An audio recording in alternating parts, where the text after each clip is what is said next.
how about we start off with the with Satellite Off Earthling that you did with Bowie, that you said you came up with a solo while you were watching a plane burn? Oh no, the way that worked was we were in playing in Japan in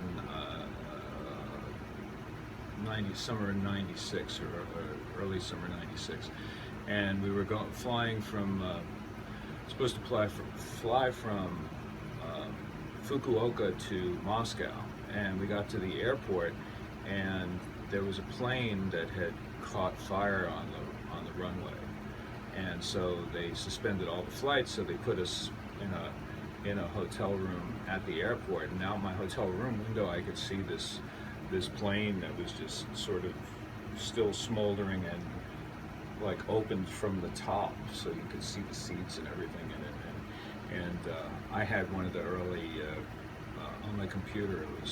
It was all MIDI note information, but we were getting more into an electronic thing at that point with David, and I was always writing stuff on the plane or wherever I was. So I was stuck at this airport, so in this hotel room. So I'm watching this plane smolder, and I just wrote this piece of music, and I left it. And then when we got in fall of '96, when we went in to do what became the Earthling record, I brought a bunch of these tracks in, and we built them up from there. And David liked it, so he went in. He sang over it. He came up with a melody line, and we threw some lyrics around, and it became this song called Satellite. And in my desire to move us more in an electronic direction, I didn't think that guitar solos were genre appropriate if we were trying to make the point that we were getting into that genre. And ultimately that record was a good fusion of like, to me, the prototypical rock band with electronics really was The Who, Won't Get Fooled Again, or because I had that this the song you hear all the time on television, on car commercials, and is it NCIS? I think it's NCIS, yeah. And so which lyrically has nothing to do with the show, but that anyway, I'm glad they're getting their paycheck. That's right. But I digress. So we had the thing pretty much shaped up into something, and that we were happy with, and then David was like, "Oh, it needs a guitar solo," and I was like, "That's exactly what it doesn't need." And so we went back and forth arguing about it, and I was co-producing the record, and I co-wrote most of the songs on that record, so I was in a position to debate. Okay. and he said, "Oh, just try it," and I said, "Well, I have no idea what to do." And he says, "Well, play, just play all like 30-second notes like a mandolin player, but pick it fast." And I was like, I thought that was an even worse idea. So I said, "All right, I'll try it. I'll do it once," and we did it. Or I did it, and it was only going to be about a 16-bar solo. And then I was so annoyed about the whole thing that I refused to stop playing. And when his vocal came back in, I kept playing around his vocal and against his vocal, and the guitar has this sort of like high-pitched, screaming sort of quality to it. And it was, I think, imagine that from me. And I think it was me sort of going like, I didn't want to do this. And it's one of my favorite solos that I've recorded. But I kind of did it, and I said, I'm going to go get a cup of coffee, and I walked out of the control room. And when I came back, David and our engineer Mark Plotty was both sitting there with big smiles on their faces, and like, "You got to hear this."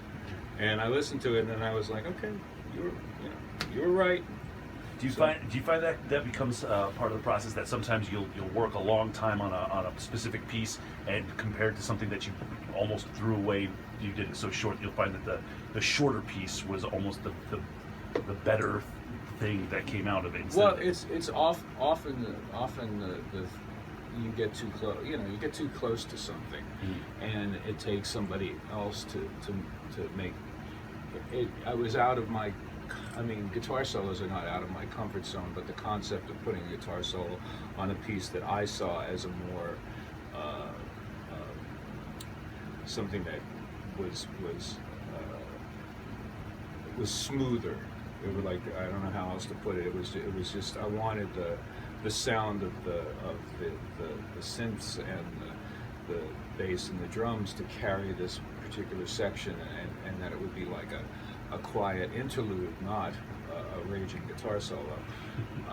I couldn't get past that in my head, but you know, what part of that, you know, 13 years of working together, those things often happen. I mean, you know, there was one occasion where he and I spent about a half hour cutting the top out of a water cooler bottle, you know, those plastic bottles, so that we could put it. I had this idea that we put it over his head, and then stick the microphone through the spout in the top, and it would have a, you know. So we probably wasted 2 hours in the studio doing that, and I think ultimately it was a bad idea. It actually was a bad idea. Horrible as it sounds.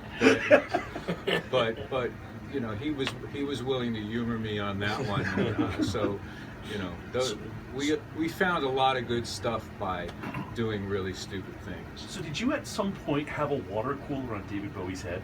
Oh yeah. No, it was on his shoulders, and I think we put a towel around it so it would be comfortable, and then he had it over his head, and the mic cable was an SM57 because I was the only one that would fit through the hole, and we taped it so it wouldn't fall in and smack him against his head, and then we collect the ambience of that little room that we'd made around his head with the plastic bottle.